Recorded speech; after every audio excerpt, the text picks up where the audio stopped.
عسى ربكم أن يكفر عنكم سيئاتكم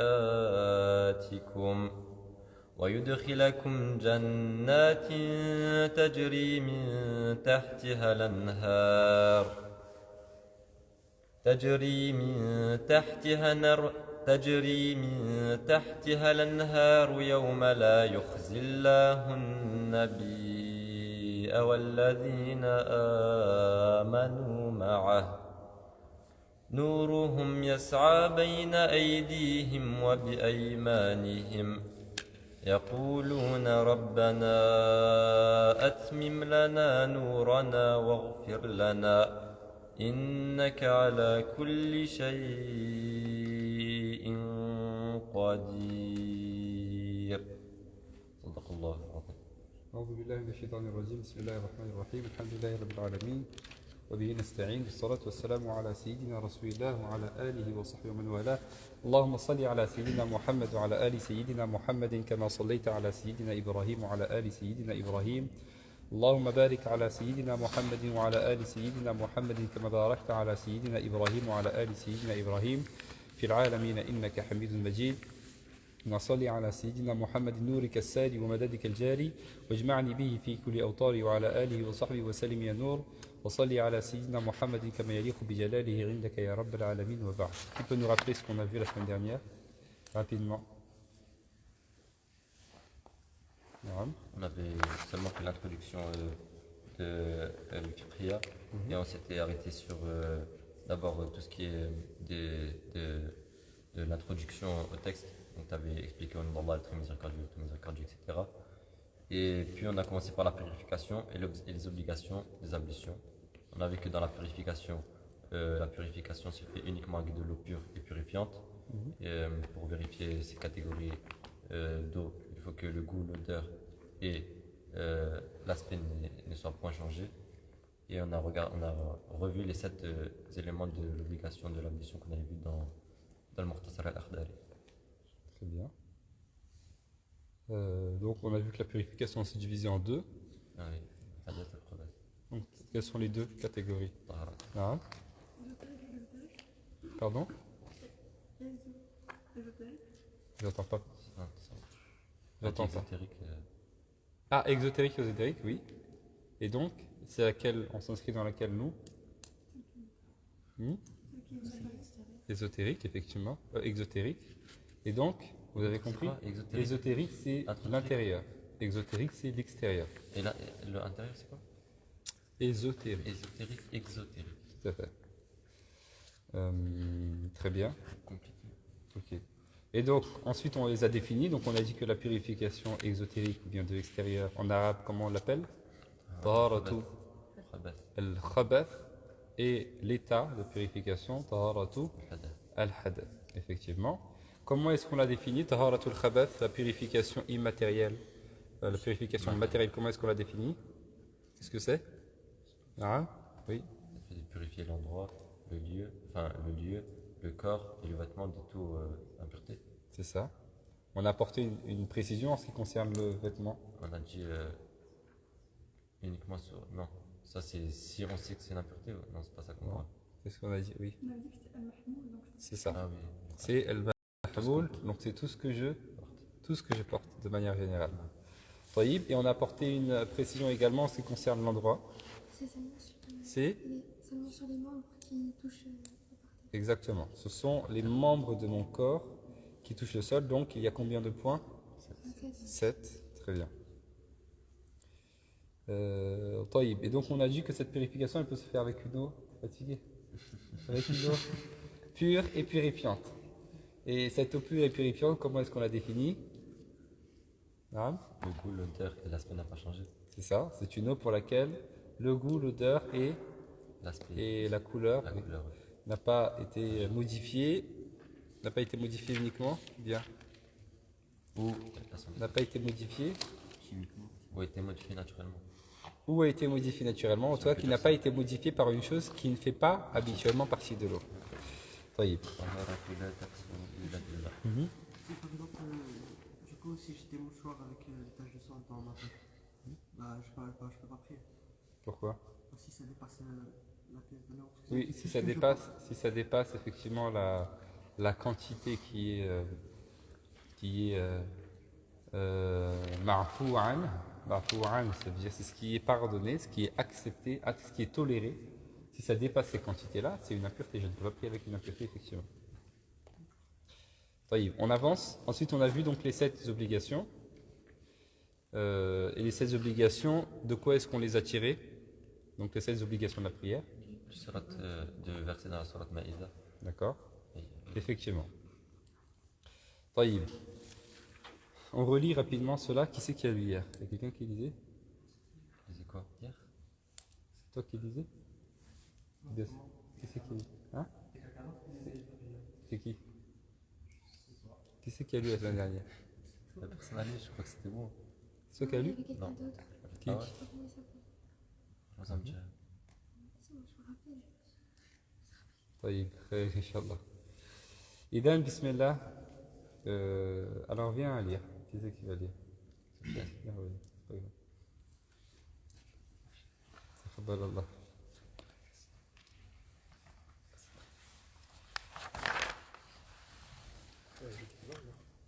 Oui, bien ici. t'avais dit الطهارة لا تحصل إلا بالماء الطهور إلا بالماء. إلا بالماء. يعني الماء طهور. إلا بالماء. Est-ce que ça Après, on regarde, c'est quoi cette eau-là? La tahir, la chien. Voilà. Mais ça, c'est la règle. Il y avait une personne qui a posé la question sur le live, j'avais pas répondu la semaine dernière, en ce qui concerne le tayammum.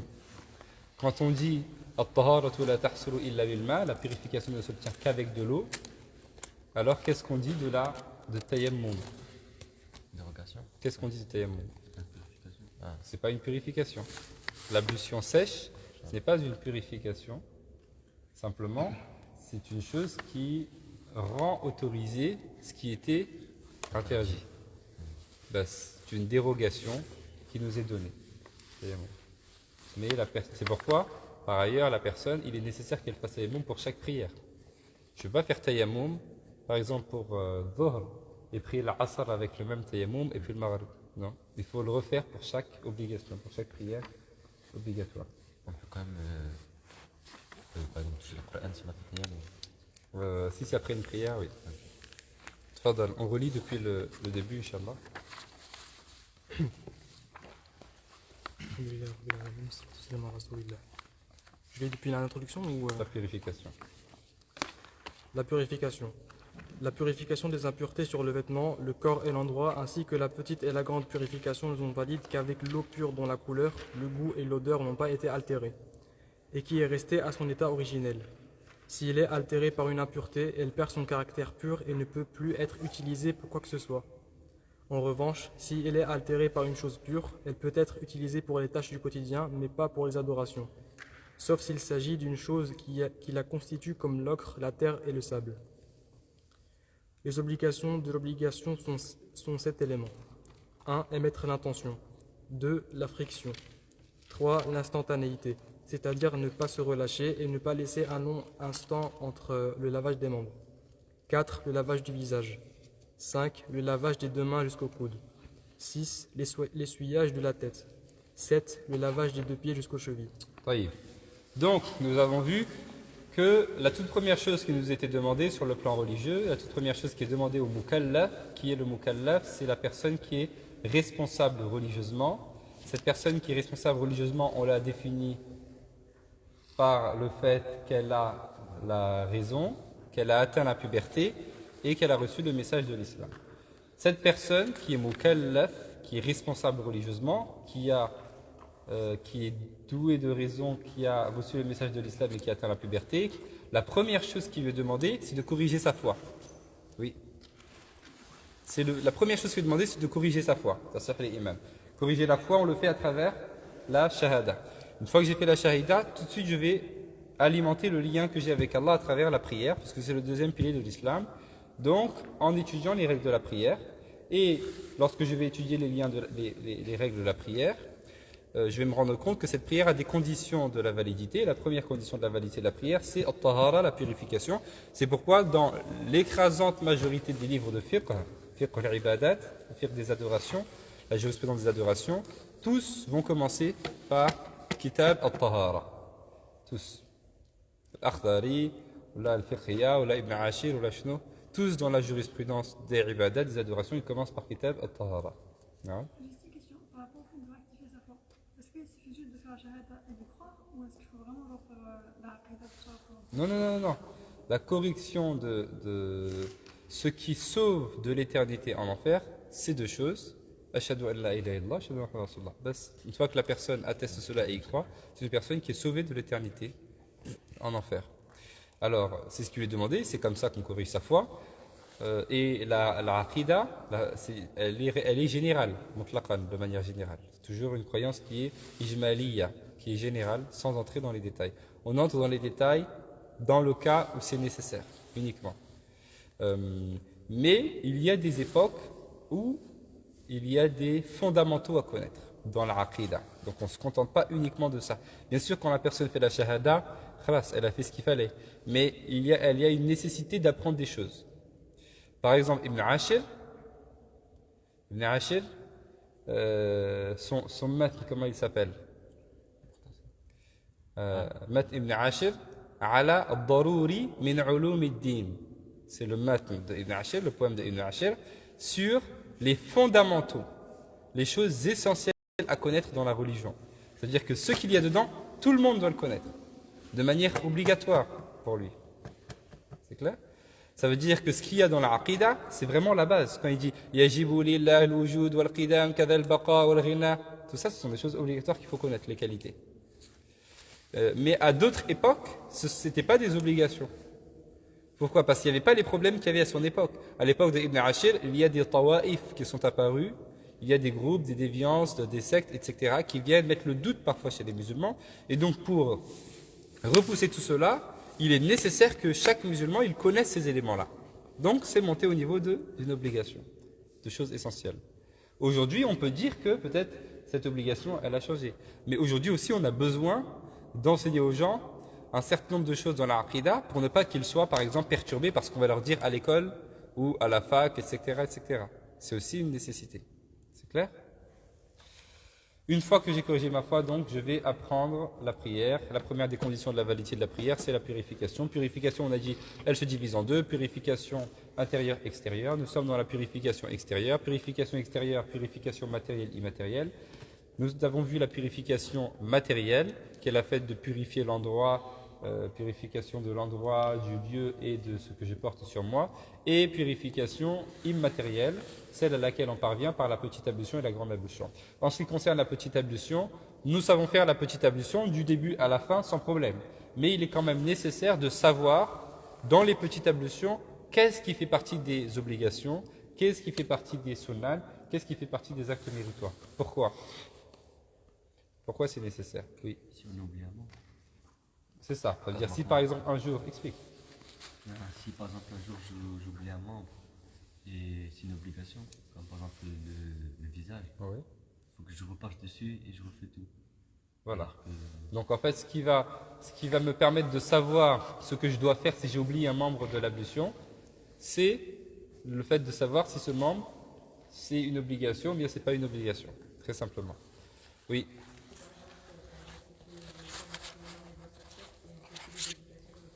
Tout à fait, aussi. Ça aussi, c'est pour ça que c'est utile aussi. Il y a des moments où, par exemple, j'ai pas assez d'eau. J'ai un tout petit peu d'eau. Et si j'utilise l'eau, l'eau ne va pas me suffire pour faire toutes mes ablutions.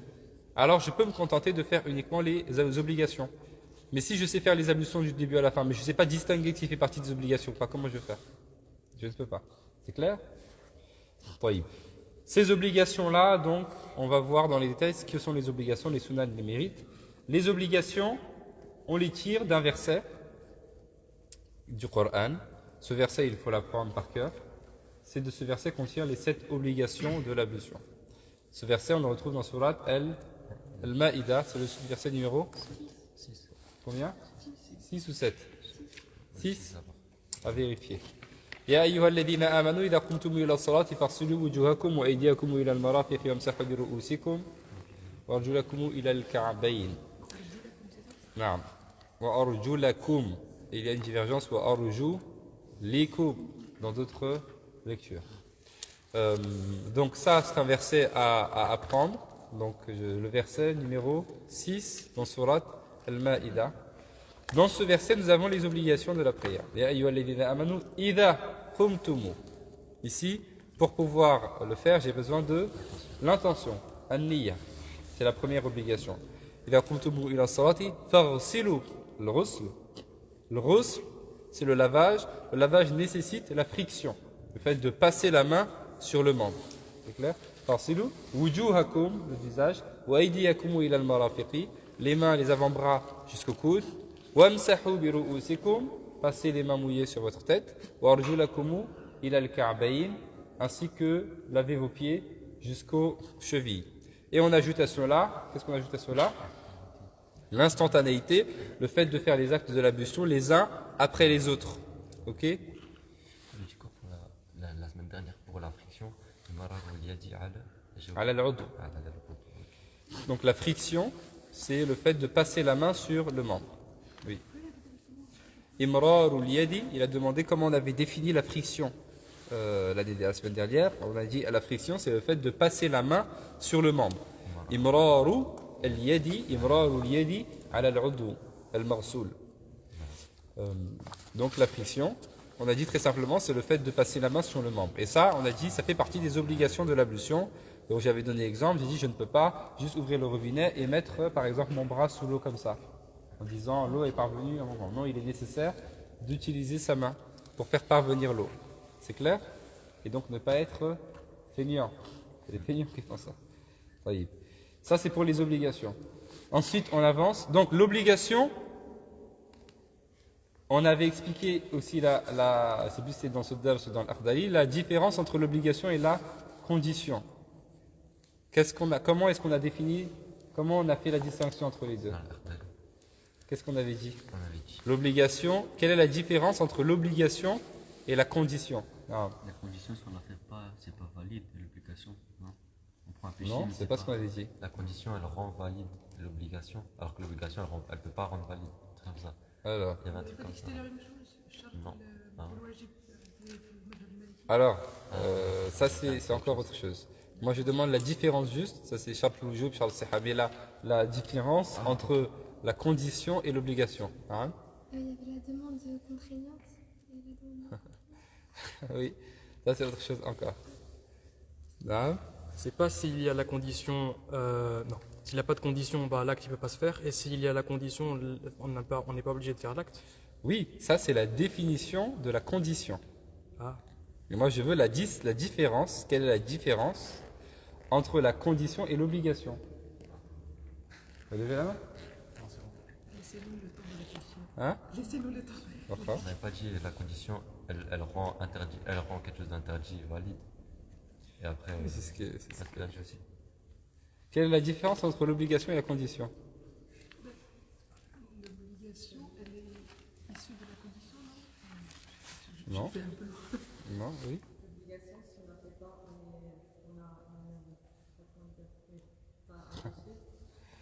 Oui. Alors là, tu m'as défini les deux termes. Mais moi, je veux la différence entre les deux. Je vous avais dit, oui. C'est la condition, c'est la chose pour laquelle son absence exige. Ça, c'est la l'absence. définition. Je veux pas la définition. Je veux la différence entre les deux. On avait simplement dit بأن الشرط نعم خارج الماهية. Vous vous souvenez pas? والواجب داخل Ah الماهية. oui, c'est vrai. Tu m'avais même posé la question, j'ai répété à 2 reprises pour que tu puisses l'écrire. Ok? La condition, Extérieur au sujet. elle n'est pas contenue dans l'élément. Alors que l'obligation est contenue dans l'élément. Exemple de différence entre les obligations et les conditions. Oui.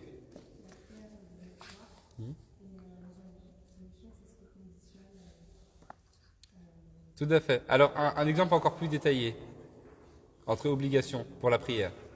Qu'est-ce qu'on a par exemple comme condition de la prière? Les ablutions, comme vous avez dit. C'est une condition. Est-ce que les ablutions, ça fait partie de la prière?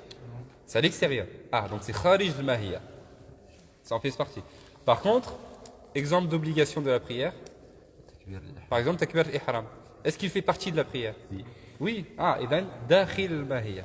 Vous voyez la différence entre les deux? Voilà. Sujet. Mahiyya, c'est la chose. Pareil. C'est la chose. Donc, les 7 éléments qu'on a vus la semaine dernière, qui font partie des obligations, s'il manque un de ces éléments-là, il manque l'ablution. Oui. La dernière fois, je t'ai arrêté au visage, mais pas compris. Pardon? La dernière fois, je t'ai arrêté au visage. Ah, on s'est arrêté au visage, d'accord. Alors, on va reprendre le visage. Je pensais qu'on avait fini. Taïb. Donc, l'obligation, c'est s'il manque un élément obligatoire, il manque l'ablution. C'est cet élément-là. S'il en manque un, il manque l'ablution. Ça veut dire que si je prie avec un de ces éléments-là en moins, alors ma prière, est-ce qu'elle est valide? Elle n'est pas valide? Pourquoi? Puisque je n'ai pas mes ablutions. Ok? S'il me manque un élément obligatoire de l'ablution, alors il manque l'ablution. S'il manque l'ablution, il manque la prière. S'il manque la prière, il faut la rattraper, même si je m'en souviens 10 ans après. Parce que c'est une obligation. C'est clair? Oui. On s'est arrêté donc au visage, c'est ça? Donc, le visage, on avait dit, on avait défini les limites du visage entre les deux oreilles et de la racine des cheveux jusque ila muntaha, donc jusqu'au la limite, enfin en dessous du menton. Ok? Donc ça, ce sont les limites du visage, et donc tout ce qui est entre ces limites-là fait partie du visage, et donc il est nécessaire de faire parvenir l'eau à l'ensemble des parties qu'il y a là-dessus, y compris sous les yeux, les sourcils, etc. Qu'est-ce qu'on avait dit pour la barbe? Non? Si elle n'est pas épaisse, on passe juste de l'eau. Et si elle est épaisse, il faut vraiment laver. C'est ça. Alors, on passe juste de l'eau, qu'est-ce que ça veut dire? Ça veut dire que, On essuie. voilà, on passe juste les mains mouillées dessus. Par contre, si elle n'est pas épaisse, de sorte que on voit la peau à travers, alors il faut frotter pour faire parvenir l'eau à la peau. C'est clair? Et c'est vrai pour tous les poils et tous les poils qu'on a sur le visage. Voyez. Et le cou n'est pas contenu dans le visage, contrairement à d'autres madhahib qui essuient également le cou. Dans le mérite maliki, non, il n'en fait pas partie. Et d'ailleurs, dans Ibn Ashir, on va voir quels sont les actes déconseillés de l'ablution. De le fiqhiyya, il ne l'a pas mis, mais parmi les actes déconseillés de l'ablution, il y a ziyada fi al-makan wa ziyada fi al-adad. Comment ça fait le mec? Zama, tu prends trop de place? Non, ziyada sur l'ordre, sur le membre. Par exemple, je dis il faut laver jusqu'au, comme ça, jusqu'au, par exemple, en dessous du menton, et je fais le coup avec. Ah, c'est makro. Ok? Pareil, on dit 3 maximum, je fais 4 ou 5 makro. Ok? Je peux augmenter dans l'intensité, mais je ne peux pas augmenter dans le nombre. Oui? Mais du coup, ça veut dire que par exemple, si on se lave la main, on est en train de se laver la main, mais on ne sait pas comment on a fait une fois du coup. Pardon? Quand on lave la main, par exemple, on a Oui. se laver la main, on ne va pas savoir qu'on a fait une fois. Pourquoi? Je sais pas, il y a plein de bras à laver. Du coup, je ne sais pas qu'on a lavé une partie une fois. Alors, vous prenez de l'eau et vous lavez vos mains avec une première fois. Et puis vous reprenez de l'eau et vous lavez vos mains une deuxième fois. Et vous reprenez de l'eau et vous lavez vos mains une troisième fois. Vous faites 3 fois. Et du coup, je dois le vidéo aussi. Pardon? Oui, bien sûr. Vous faites tout à 3 reprises. C'est ça le هذا هو المعنى. مفهوم؟ C'est-à-dire la tête? On l'a pas encore fait. On y arrive. Donc, on s'est arrêté au numéro 4, le lavage du visage. Donc, le dalil de cela, c'est farsilu wujuhakum. Le wajaha, je vous ai dit, c'est toute cette partie, c'est ce avec quoi je fais face. C'est d'ailleurs pour ça que pendant la prière, dans le rite malikite, on regarde à l'horizon, droit devant soi, parce qu'Allah nous dit dans le Coran, fawallu wujuhakum shatra al-masjidil haram. Tout simplement. Cinquièmement, nous avons donc le lavage des 2 mains jusqu'au coude. Donc l'obligation, c'est les mains et les avant-bras qui vont jusqu'au coude. Allah subhanahu dans le Coran, wa aydiyakum ila Jusqu'à l'envers. Hein? Et voilà. Donc, ila, le sens de ila nous fait comprendre que les coudes sont inclus dedans. Okay. Dakhil. Donc, on va jusqu'au coude et les coudes sont inclus. Et même, on va faire un peu plus que cela, comme le prophète sallam nous l'enseigne dans le hadith. Il dit le jour du jugement, il reconnaîtra les gens de sa communauté à la blancheur de leurs membres du fait des ablutions. Donc il dit que celui d'entre vous qui veut étendre la blancheur de ses membres, qu'il le fasse. Donc ça rentre pas dans la détestabilité. Je vous ai dit, il est macro de faire plus dans le nombre et plus dans l'endroit. Ok, on dépasse un petit peu l'extrémité, la limite, mais pas plus que cela, sinon on tombe dans ce qui est macro. Est-ce que c'est clair? Taïb. Donc le lavage des deux mains jusqu'au coude, ça c'est l'obligation, et on va voir après que le lavage des deux mains jusqu'au poignet, le lavage des deux mains une deuxième fois, ça ce sera uniquement que sunna. En fait c'est pas la deuxième fois mais c'est la première fois puisque ce sera avant de les mettre dans le récipient qui est utilisé. Hein? Donc, lorsqu'on fait les avant-bras, on commence bien par les mains obligatoirement. Et si on ne fait pas les mains, alors notre ablution n'est pas valide. On n'est pas obligé de commencer par les mains. Mais il faut les faire. Mais les mains, bien sûr, sont inclus dedans. Mais après, est-ce que la personne qui s'est contentée de les faire une fois son ablution est valide ou pas? On va y regarder à deux fois. Parce que si elle l'a fait au moins une fois, eh bien, son ablution sera valide. Ensuite, nous avons donc l'essuyage. Donc quand on dit le lavage des deux mains jusqu'au coude, bien évidemment, on n'oublie pas les plis du coude, de ce côté-là, à l'intérieur ou bien derrière, puisque tout ceci fait partie du coude. Donc il faut le plier et il faut le tendre de manière à ce que l'eau parvienne à l'ensemble de l'avant-bras. Ensuite, nous avons l'essuyage de la tête. Allah subhanahu wa ta'ala dit dans le Coran « Wamsahu bi ru'usikum » et passez les mains mouillées sur votre tête. Wamsahu bi ru'usikum, les malikites, les frères malikites ont compris cela comme la totalité de la tête. C'est ce que je vous ai demandé. Wamsahu bi ru'usikum, et passez les mains sur votre tête. Donc la totalité de la tête. Umumu ras. Umumu ras. En opposition avec d'autres madhahib qui eux ont compris ba'd ras, une partie de la tête. C'est le cas pour d'autres, notamment les shafi'ites, pour lesquels, selon un avis chez eux, si je pose juste ma main sur ma tête, je fais juste comme ça, c'est largement suffisant.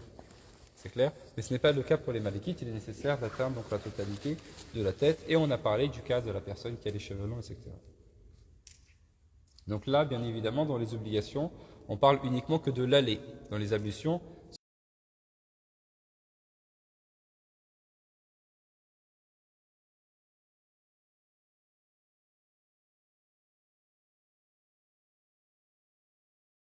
comme ça, ok.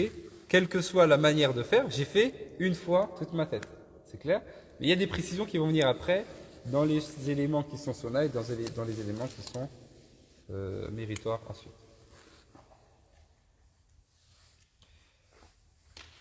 Donc j'insiste sur le fait que quand on parle d'essuyer la tête, là dans les obligations, on ne parle pas de retour, on parle uniquement que d'essuyer la tête. Donc c'est un aller sur la tête, tout simplement. Ensuite, septièmement, le lavage des pieds jusqu'aux chevilles. On revient à l'ghusl, alors que pour la tête, on parlait de mash, de passer les mains mouillées. Là, on revient au lavage, au ghusl, des deux pieds jusqu'aux chevilles, donc de la totalité des deux pieds jusqu'aux chevilles. En commençant bien évidemment à droite devant, mais ça va venir par la suite, Inch'Allah, y compris les orteils, simplement les orteils. Donc, il est recommandé de faire ce qu'on appelle takhlil. Qu'est-ce que c'est takhlil? Voilà. Donc ça, c'est recommandé pour les orteils, mais c'est une obligation pour les mains. Okay? Parce qu'ils font partie effectivement de l'avant-bras, ils font partie de ce bras-là. Donc, il a mirfaqayn. Donc, pour les mains, c'est une obligation, alors que pour les pieds, entre les orteils, c'est une recommandation. Certains fuqaha justifie cela en disant très simplement qu'il est très simple de le faire pour les mains, alors qu'il est plus compliqué de les faire pour les orteils, de manière générale. Et voilà, nous avons nos sept obligations de l'ablution, donc ça à connaître par cœur. Oui. Oui, juste un peu le temps pour expliquer ça. Takhlil, ça s'appelle. Takhlil. Takhlil. Takhliluhu asabi'an.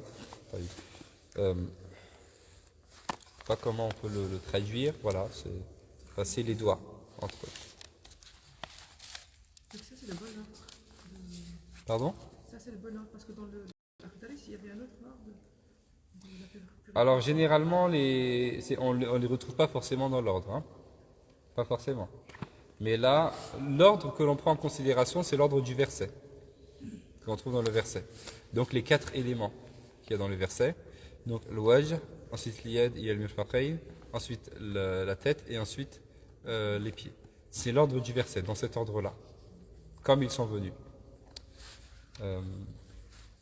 Et ensuite on ajoute à cela l'intention. L'intention vient toujours au début de l'action.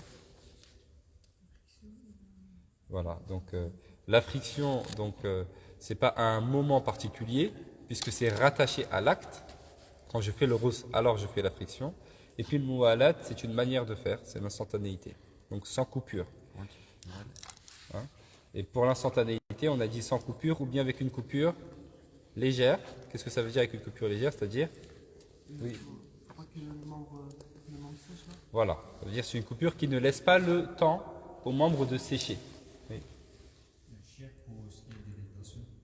Si par exemple, au début, je n'ai pas mis rétention, et j'ai un milieu de l'ablution, je me rappelle que je n'ai pas fait rétention. Et là, je peux mettre rétention. طيب. Les fuqaha divergent un petit peu sur le moment de l'intention de l'ablution. Certains ont dit l'intention doit être mise lorsque l'on fait le tout premier acte de l'ablution. Parce que c'est le propre de l'intention qui doit toujours être au début des actions. Donc ils ont dit, on doit mettre l'intention juste avant, donc quand on va laver nos mains jusqu'au coude. C'est la première chose, n'est-ce pas? D'autres ont dit, non, l'intention, on doit mettre l'intention lorsqu'on lave le visage. Parce que c'est le tout premier acte obligatoire que l'on fait dans l'ablution. Alors, nous, qu'est-ce qu'on fait? On va unir ces deux paroles très simplement, en mettant l'intention au moment où on lave les mains jusqu'au coude, et on garde l'intention jusqu'à ce qu'on lave le visage. C'est clair? Et de toute façon, normalement, si j'ai tout mon esprit, et que je me lève pour aller faire mes ablutions, je sais ce que je suis en train de faire. C'est que je vais faire mes ablutions. L'intention, normalement, elle est présente. Et on a parlé également du fait de mettre l'intention, une intention qui est générale, donc l'intention de faire l'ablution obligatoire, ou bien mettre l'intention de rendre autorisé ce qui était interdit. Istibahatu ma kana mamnu'an. Oui. Une question, par exemple, dans son cas, si je change d'intention en milieu d'ablution, c'est possible ou pas? Moi, j'étais partie pour faire des ablutions juste comme ça. Si j'ai dépassé mon visage, ça veut dire que j'ai fait le premier acte obligatoire de l'ablution, c'est plus possible. C'est clair? Oui. Parce que je suis entré dans l'ablution et avec l'intention que je vais mettre, par exemple, au moment où je fais par exemple ma tête, il me manquera une partie de l'ablution. Il me manque le visage, il me manque les mains. Puisqu'au moment où j'ai fait mon visage et les mains, je n'avais pas cette intention-là. C'est clair? Donc la limite, c'est le lavage du visage, et c'est la limite que les fuqaha nous ont donnée. Certains ont dit les mains jusqu'au coude, d'autres ont dit à partir du visage. Nous, on fait entre les deux, mais pas après. C'est clair? Donc c'est cette obligation à connaître. Naam. Tout à fait. Les khouf, normalement, ça va venir, non? Je ne sais pas. Non, ça ne va pas venir. Alors on peut l'évoquer maintenant. Effectivement, il y a un hadith du prophète sallallahu alayhi wa sallam qui évoque le fait de passer les mains sur ce qu'on appelle al-khouf, c'est ce que j'ai ici. Ce sont des chaussettes en cuir. Et ces chaussettes en cuir, il y a d'autres conditions. Ça veut dire qu'il faut que ce soit d'abord du cuir d'un animal pur, qui a été immolé rituellement, il faut que je les mette en état de pureté, c'est-à-dire qu'une fois que j'ai totalement complété mon ablution, je peux les mettre. Okay, parce qu'il y a des personnes, qu'est-ce qu'ils font? Ils lavent par exemple le pied droit et ils mettent le khouf. Ensuite, ils lavent le pied gauche et ils mettent le khouf. Mais là, je ne les ai pas mis en état de pureté. Celle que j'ai mise à droite, je n'ai pas fini ma purification. C'est clair? Donc, je finis ma purification et ensuite, je les mets. Ensuite, il faut qu'elles soient en contact avec la peau directement. Je ne dois pas mettre de chaussettes entre eux. Parce que sinon, je ne les ai pas mis sur mon pied. Je les ai mis sur... Il y a un ha'il. Il y a un ha'il entre mes pieds et les khouf. C'est clair? Je peux le faire, mais je ne pourrais pas faire mes ablutions dessus. Et il faut qu'il couvre la totalité du pied. Et il faut que je sois en capacité, ils disent, imkan tatabwa, ça veut dire tatabwa al-mash, c'est le fait de pouvoir marcher, donc avec continuité, sans problème avec. Voilà. Si ces conditions sont réunies, alors je peux effectivement faire mes ablutions dessus. Et dans le rite malikite, on n'a même pas de limite de temps. Dans d'autres madhab, il y a une limite de temps. Pour nous, il n'y a pas de limite de temps. Ça veut dire que je peux faire mes ablutions, mettre mes khouf directement sur mes pieds, sans ha'il, et les garder même une semaine. Et pendant une semaine, je passe juste mes mains mouillées dessus. C'est clair? Même si je dors, il n'y a pas de problème. C'est clair? Voilà. Donc ça, on parle bien des chaussettes en cuir le khouf, et on ne parle pas des chaussettes comme ça, des chaussettes en vêtements ou bien en laine, etc. On ne peut pas faire les ablutions dessus. Oui. Et si?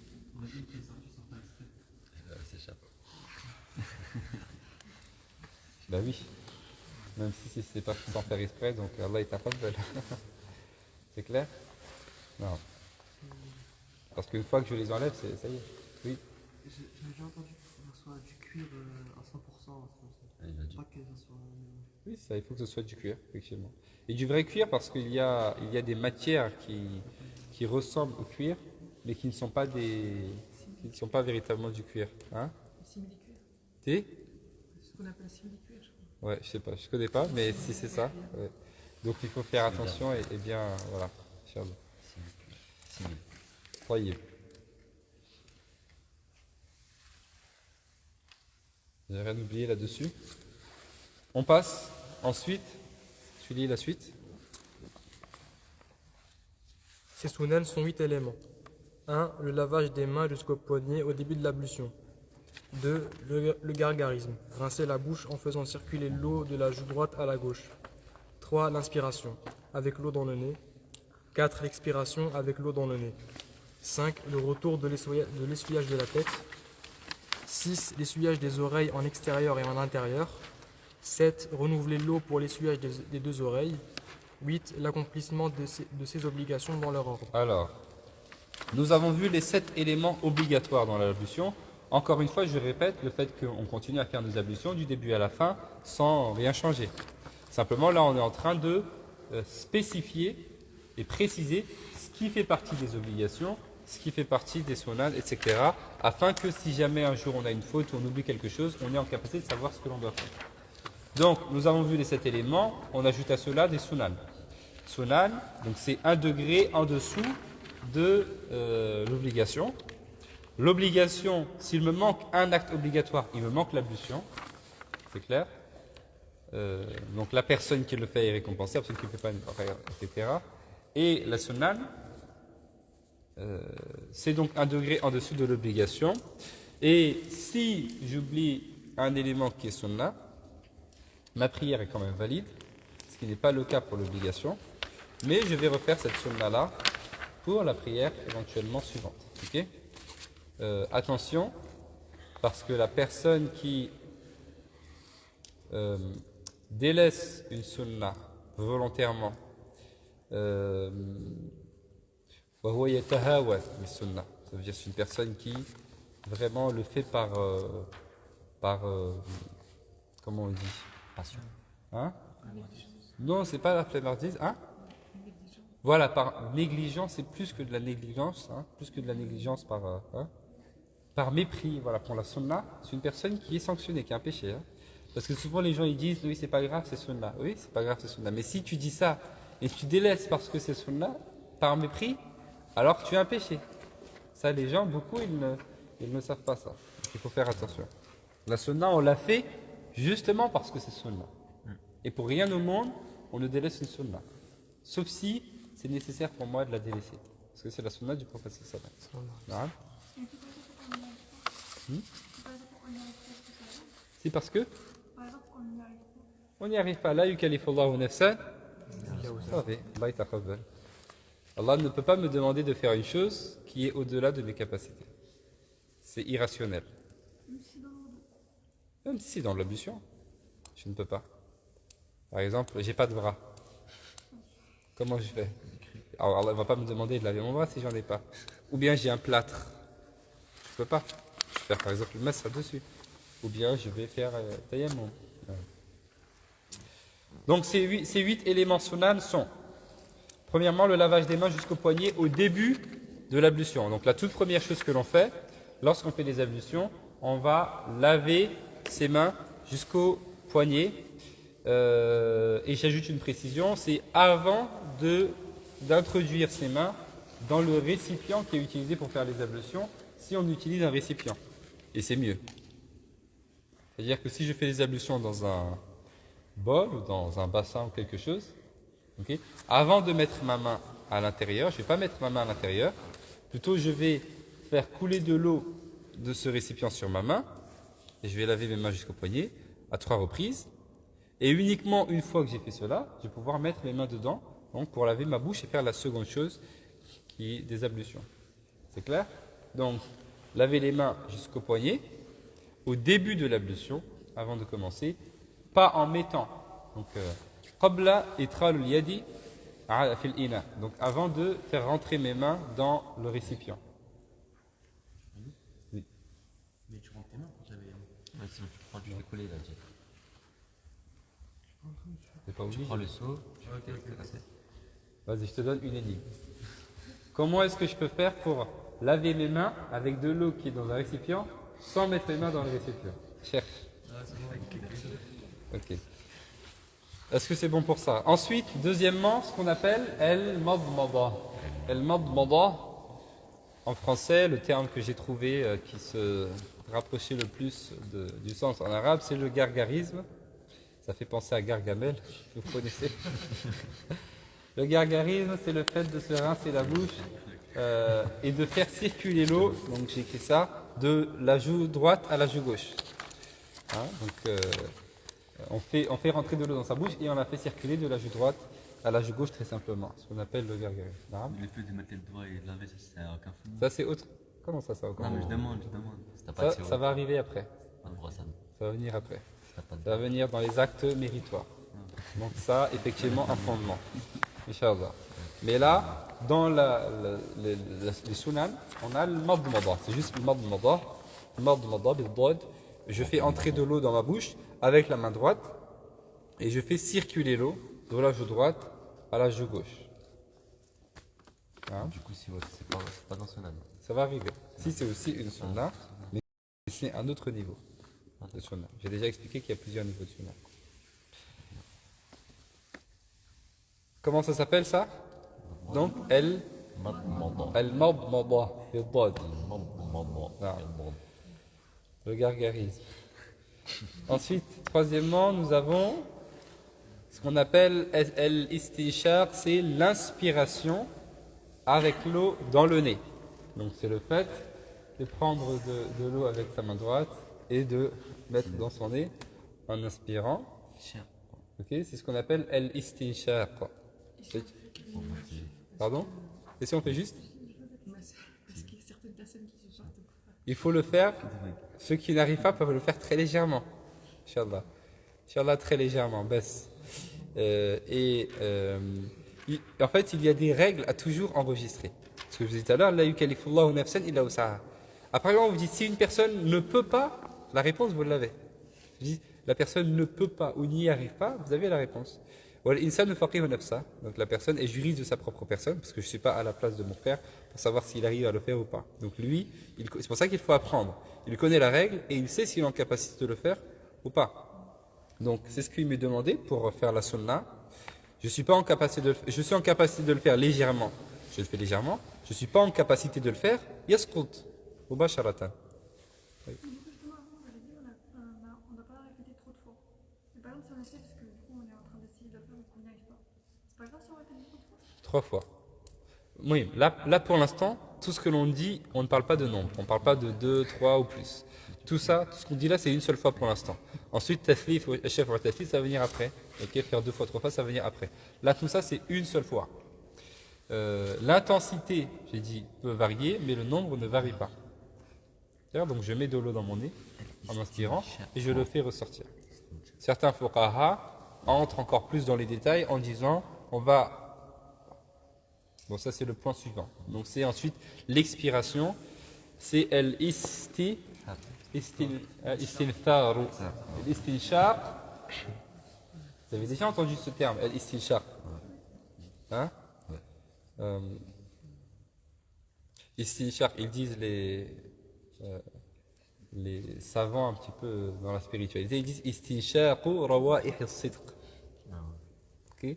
C'est vraiment le fait d'inspirer, de respirer l'odeur de la véridicité, de la vérité. Hein? Ça, on le sent quand on s'assoit avec les fuqaha et les ulama. Tu vois, Rabbani, qui ont vraiment une éducation spirituelle et qui nous éduquent. Quand on s'assoit en leur présence, on sent cette ambiance-là qu'il y a dans l'air. C'est Shakrawa et Sidq. C'est vraiment ressentir l'air de la vérité. Okay? Il y en a certains, vous n'avez même pas besoin qu'ils vous parlent. Si vous allez dans son assise, vous vous asseyez, ça suffit. Vous êtes rechargé pour une semaine. En fait, si on fait les istinshaq et les istinthar avec la même main, est-ce que ça peut impacter la validité de l'acte? Non, ça n'impacte pas la validité de l'acte, mais dans la sunna du prophète sallallahu alayhi wa sallam, tout ce qui est retrait des impuretés, c'est avec la main gauche. Donc je mets avec la main droite et j'enlève avec la main gauche. J'étais en train de vous dire, certains fuqaha entrent encore plus dans les détails en disant on le fait avec l'index et le pouce. Pour l'istinthar, c'est-à-dire pour l'expirer, on le fait avec les deux, donc l'ibham, le sababa. Ça, c'est une précision qui est rapportée dans certains livres. Ok, les choses peuvent se faire effectivement d'une autre manière pour d'autres. Ensuite, nous avons cinquièmement le retour de la tête. Raddu mashir ra'si. C'est le retour de la tête. Donc, on a vu dans la catégorie précédente, les obligations, que l'obligation c'était juste mashu umum ras. Donc, c'est passer les mains sur la totalité de la tête. Mais là, il nous dit raddu. Donc c'est le retour. Et pareil, ce retour-là, il peut se faire de manière différente.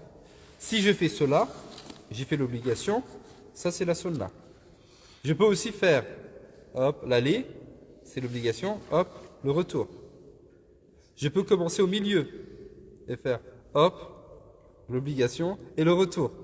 À partir du moment où je commence au milieu et je reviens à la fin au milieu, j'ai fait l'obligation et ce qui est sunna. C'est clair ? Mais on a encore une autre précision qui va venir après dans les actes méritoires, qui va nous dire qu'il faut commencer par devant. Oui. Jusque la nuque. Jusque la fin des cheveux, c'est ça. Alors,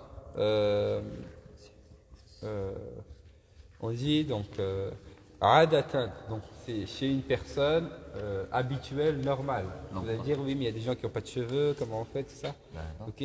Donc c'est ici, à partir de la racine des cheveux habituellement, jusque la nuque, la fin des cheveux habituellement, jusque la nuque.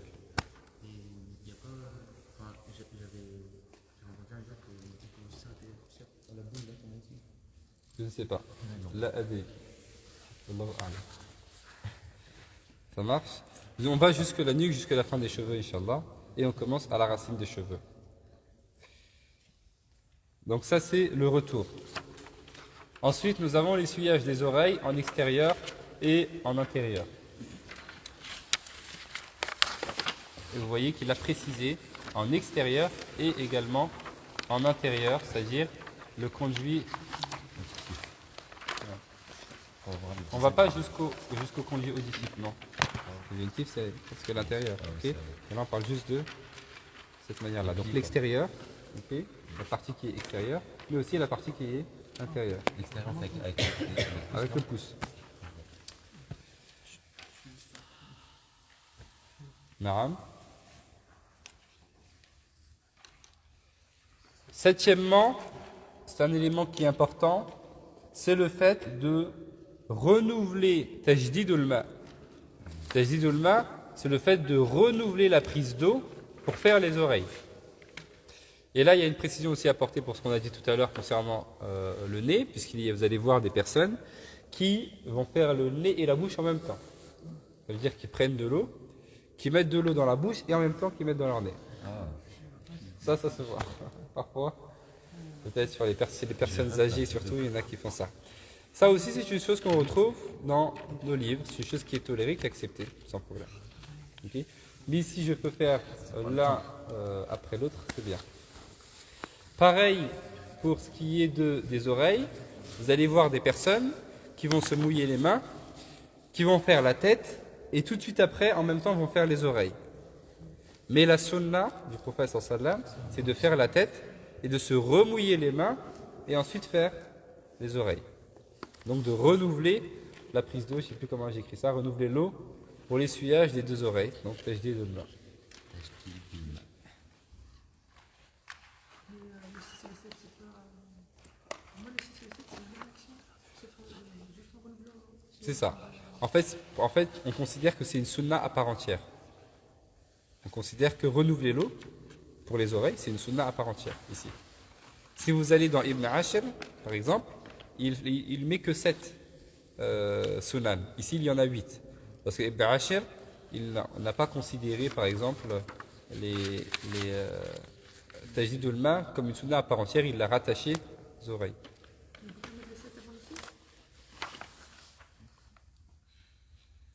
Oui, il est avant, oui, c'est vrai.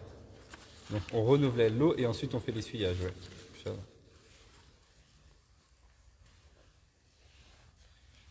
Et ensuite, huitièmement, donc l'accomplissement de ces obligations dans leur ordre.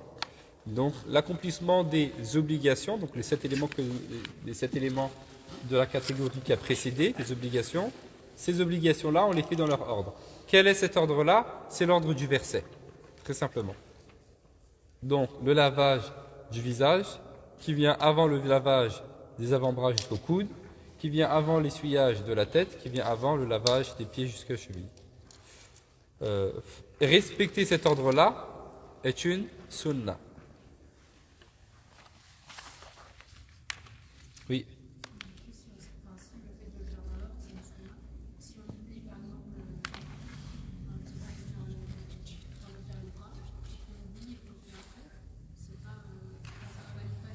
Absolument pas, parce que ce n'est pas une obligation. Même si je ne reviendrai pas dessus tout de suite, je le ferai à la fin. Ça veut dire que, par exemple, je fais mes mains, ma bouche, mon nez, mon visage. Alors justement, je saute le visage, imaginons. Je fais les mains, la bouche, le nez et les avant-bras. Les avant-bras, la tête, quand je fais la tête, je me souviens que j'ai oublié de faire mon visage. Okay. Je ne vais pas revenir maintenant. Je fais ma tête, je fais mes pieds, et à la fin, je refais mon visage. C'est clair? Si on est encore mouillé. C'est si on est encore mouillé toujours. Si on est encore mouillé. Oui, bien sûr. Donc là, c'est pendant l'ablution, je m'en souviens. Parce que si c'est après un long moment, c'est autre chose. Donc l'accomplissement des obligations de l'ablution, dans leur ordre, est une sunna. Ensuite, nous en arrivons aux actes méritoires, qui sont 11 éléments. Il faut que vous connaissiez, il faut que vous reteniez un petit peu les terminologies.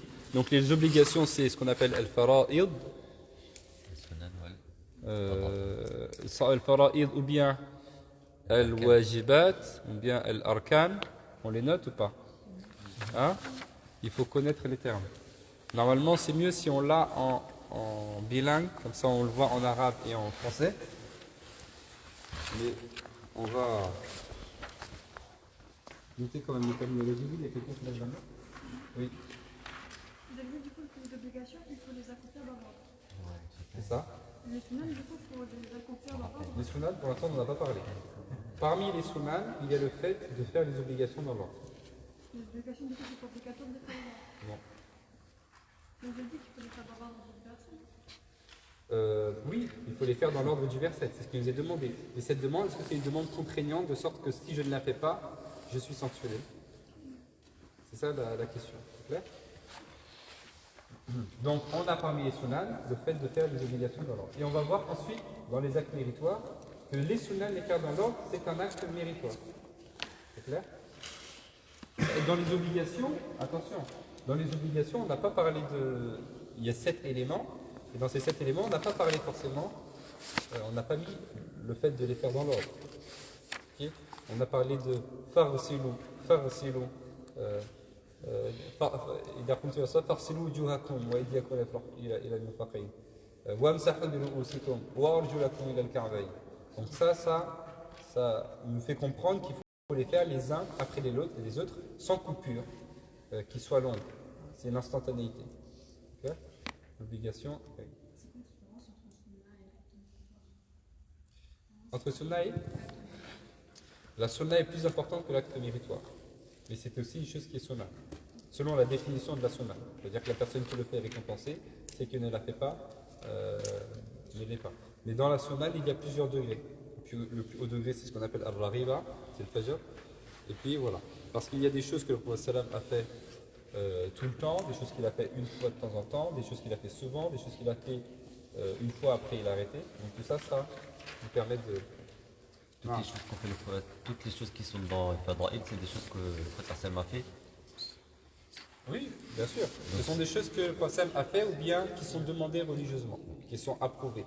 Parce qu'on sait que la sunna du prophète sallam, c'est pas que des choses que le prophète a fait. Oui, c'est vrai. Il y a ses paroles, ses agirs, puis il y a aussi ses approbations, des règles qui sont tirées. Donc le Fadaïl, c'est partie de la sunna. Bien sûr. Tout à fait. Et la personne qui le délaisse volontairement aura moins de, son ablution aura moins de récompense. Donc, le fara'id, les obligations.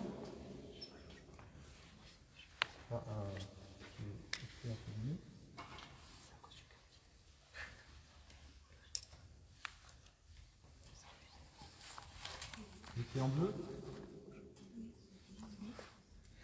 On voit pas bien. Je me décale un peu? Non, c'est pas ça, c'est le style. On voit pas très bien. En rouge.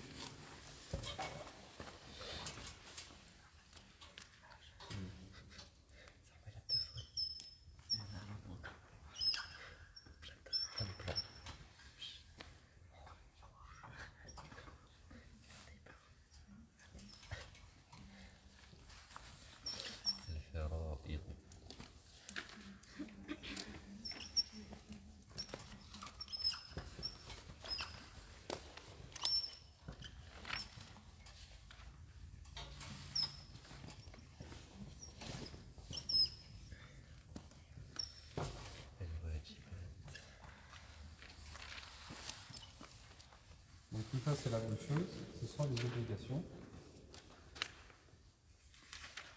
On a ensuite la sunna.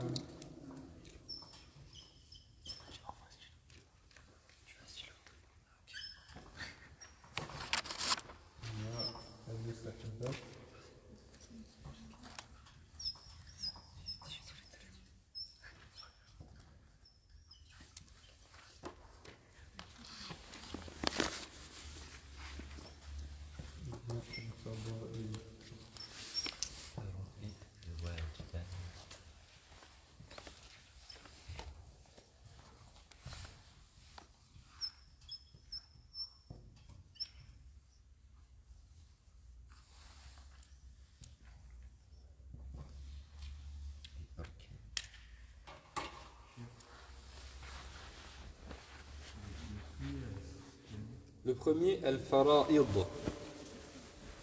Le premier, al-fara'id. Al-fara'id. ou bien al-wajibat, ou bien al-arkan. Tout ça, c'est le même jugement. Les obligations ou bien les piliers. Al-fara'id, ça vient de fard. Al-fard. Al-wajibat, ça vient de al-wajib. Al-arkan, ça vient de al-rukn. Ensuite, on a as-sunan, les sunan. Sunnatun wahidatun sunan kathira. Une sunna, des sunan. C'est le pluriel. Sunan, c'est le pluriel de sunna. Et al-mustahabbat, ou bien al-fada'il, ou bien al-mandoubat, ce sont les actes méritoires, très simplement. Et vous voyez que dans les termes, c'est proche. Al-mandoubat, ça vient de mandoub. La sunna. Al-fada'il, Fada'il, ça vient de Al-fadila. Et al-mustahabba, ça vient de al-mustahab, très simplement. C'est le pluriel, ce sont les pluriels, très simplement. Comme ça, vous aurez les termes, oui. Oui. C'est bon? C'est ça, mandoubat. Oui. Al-mandoub, singulier, al-mandoubat, le pluriel. Oui. Fara. Où ça? C'est où? Fada'il. C'est où? Al-fada'il.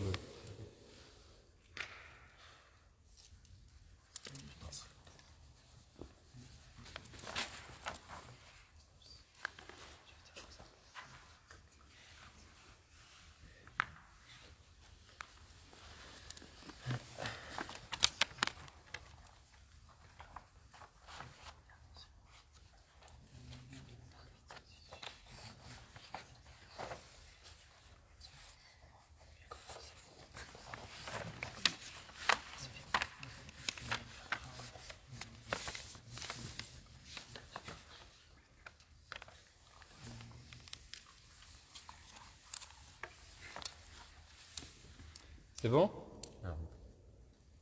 Ensuite, donc, nous avons les actes méritoires. Donc, ce sont les fada'il, ou bien les mustahabbat, ou bien les mandoubat, ça veut dire la même chose. Les actes qui sont méritoires. Ces actes qui sont méritoires, donc il y en a 11. Si je ne les fais pas, bien évidemment, ça n'a pas d'incidence sur la validité de mon ablution. Premier de ces éléments méritoires-là, le fait d'être dans un endroit pur. Le fait de faire les ablutions dans un endroit qui est pur.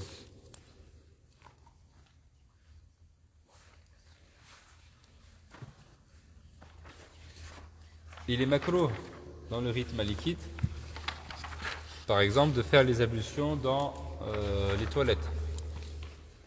Ce n'est pas interdit. Et ça n'a aucune incidence sur la validité de mon ablution. Mais si je peux faire autrement, alors il est makruh de le faire. C'est clair?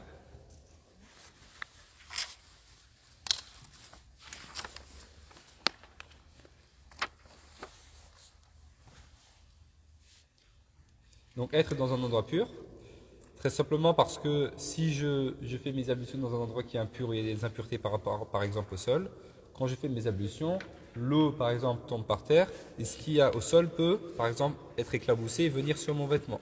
Et hop, j'ai des impuretés qui viennent sur moi. Deuxièmement, le fait d'utiliser l'eau avec parcimonie. Utiliser peu d'eau. Également, ça fait partie des actes qui sont méritoires.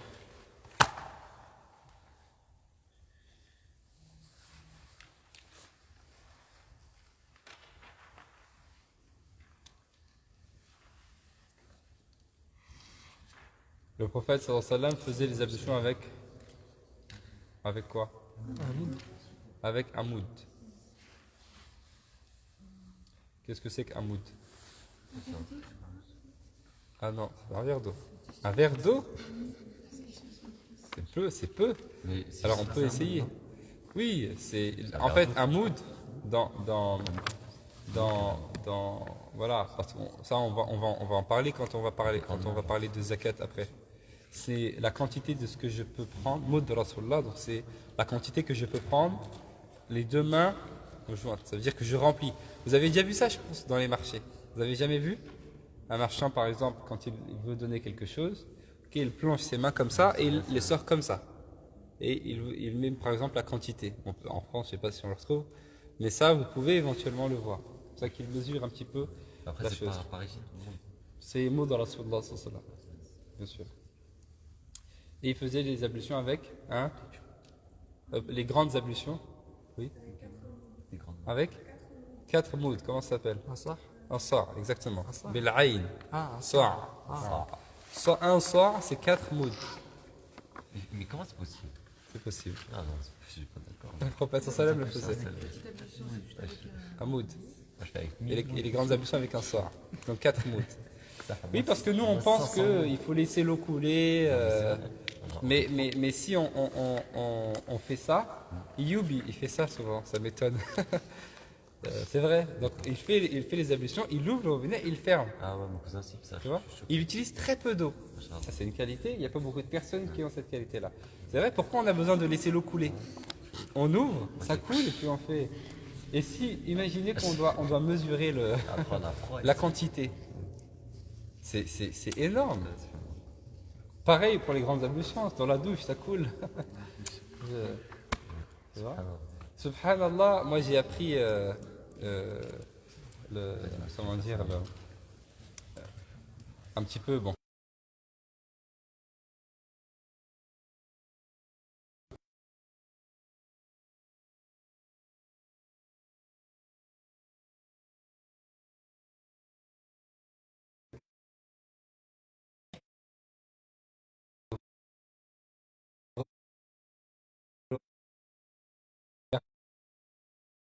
Pas plus que ça. Pas plus que ça. Donc il faut vraiment qu'on se remette en cause, qu'on se remette en question. Qu'Allah nous permette. Taïb. Troisièmement, le fait de commencer par le lavage des membres de droite avant ceux de gauche. Pour les membres qui sont concernés par cela. Okay, donc l'avant-bras droite, par exemple, avant l'avant-bras gauche, et le pied droit avant le pied gauche.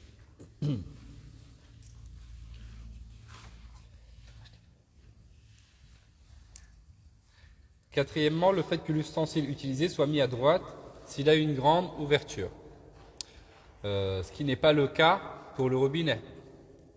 Par contre, si je fais les ablutions en utilisant un récipient, eh bien, je vais poser le récipient à ma droite. Okay. Vous allez me dire, on peut se mettre à droite du lavabo. C'est bloqué à la pénale. Bon, donc si je fais les ablutions dans un récipient, je peux poser comme ici, c'est pas possible. Parce que là, on a aménagé ici à la mosquée pour qu'il y ait un truc pour s'asseoir.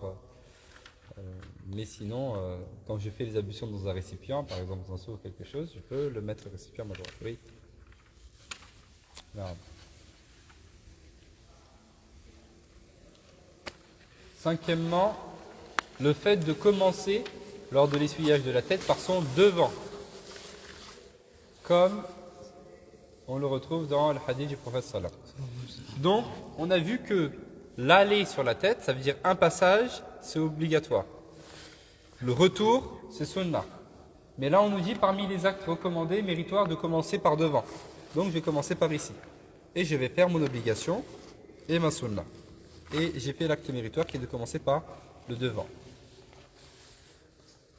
C'est pas. Ah ouais, sunnah, dans le sens fadaï. Pas dans le sens de sunnah. Oui, c'est ça. Fadaïl. Vous voyez, les termes sont importants. Sixièmement, le deuxième et le troisième lavage des membres concernés. On appelle ça al-shaf'u. Al-shaf'u, c'est quoi? C'est le père. Hein? Quand on vous dit salat al-shaf', salat al-shaf'i wal-watri, ou bien wal-witri. Al-witri wal-watri. Les deux se disent. C'est le père et l'impair. Al-shaf'a, c'est le père, et le witr, ou bien le watr, c'est l'impair. Là, il nous dit al-shaf'u wa-tathlith. Al-shaf', c'est le fait de faire 2 fois. Donc père, wa-tathlith, 3 fois. Donc là, tout ce qu'on a dit jusque maintenant, dans les obligations et dans les actes sunan, jusque maintenant, c'était 1 fois. Et là, dans les actes méritoires, on nous dit il faut faire ce qui est le lavage des membres. Attention, hein, il est écrit le deuxième et le troisième, lavage. Comment on dit lavage en arabe? Ghasl. C'est pas le masah. Le ghasl, le lavage des membres concernés. 2 et 3 fois. Donc le lavage, ok, ça ne concerne pas, ça exclut donc par exemple la tête, parce qu'on parle de masah, et ça exclut également les oreilles, parce qu'on parle de masah. Mashu al-ra's wa mashu al-udhunayn. Ok. Tout le reste, c'est 3 fois. Al-shaf'u wa al-tathlith. Al-shaf'u al-tathlith. Qui vient de thalatha.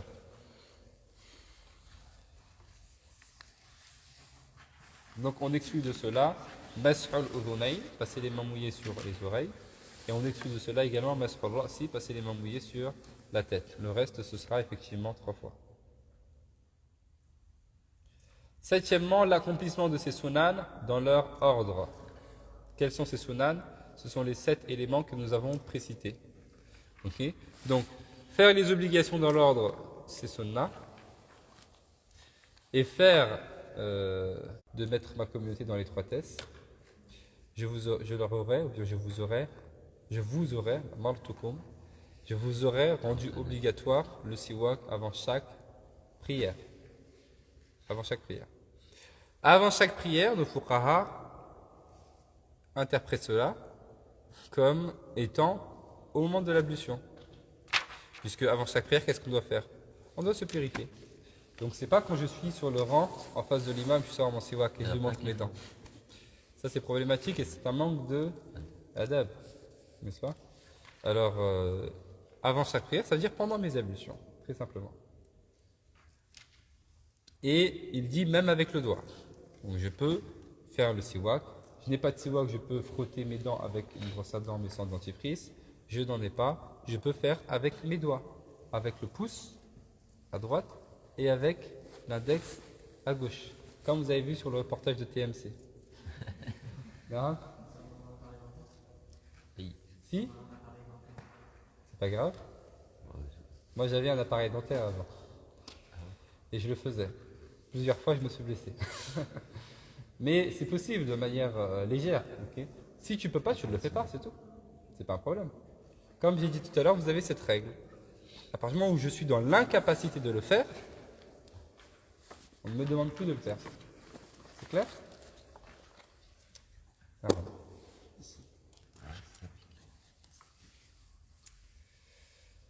10. Prononcer le nom d'Allah, bien évidemment. Le fait de dire Bismillah au début de l'ablution. Oui. Pardon? Oui, bien sûr. C'est autre chose. Je préférais bien préciser les autres choses. Salle de bain, c'est une chose, les toilettes, c'est autre chose. Je peux le dire sans le prononcer. C'est clair? Pardon? Alors, du coup, je le dis à l'intérieur de moi-même. Kalam nafsi, ça s'appelle. C'est clair? Voilà, Inch'Allah. Si c'était une salle de bain, il ne fallait pas. Pareil. C'est la même chose. C'est la même chose, Inch'Allah. Également des choses qui sont détestables. Et parmi ces éléments qui sont détestables, macro, le fait d'aller au-dessus du nombre qui a été fixé, donc au-dessus de 3 fois. C'est clair? Ça, ce sont pour les actes qui sont détestables, Inch'Allah. C'est pas un annulatif? Non, ce n'est pas un annulatif. Bientôt midi, 3 minutes. Oui, on s'arrête là, Inch'Allah, pour aujourd'hui. La semaine prochaine, on fait donc les annulatifs. Les semaines prochaines, oui. La semaine prochaine, on essaye de faire les annulatifs, plus on finit là, ça, plus tout le bain rituel. Si on peut même faire Tayammum, c'est bien. Comme ça, on avance ça, ça ne doit pas nous prendre beaucoup de temps. Normalement, avant la fin du Ramadan, on doit finir ça y est. Non, quand même pas. Quand même pas, non. Mais en tout cas, ça ne doit pas nous prendre beaucoup de temps, comme ça on passe. Pardon? Ah oui, c'est vrai, je voulais demander ça. De quoi? L'ustensile. N'importe quel ustensile que tu utilises pour faire les ablutions. Qui utilise un ustensile? Un récipient. Ah, d'accord. Un récipient, c'est un récipient. Un ustensile, c'est un récipient. C'est un seau, ou bien un bol, ou bien un... D'accord. Voilà. Ça marche? Oui. Tfadal. Il y a besoin de personnes à 14h. Comme vous savez, l'assise de jeûne, elle va se faire après l'Asr parce qu'il y aura la conférence donc, sur l'alimentation saine et éthique pendant le Ramadan, après l'Asr.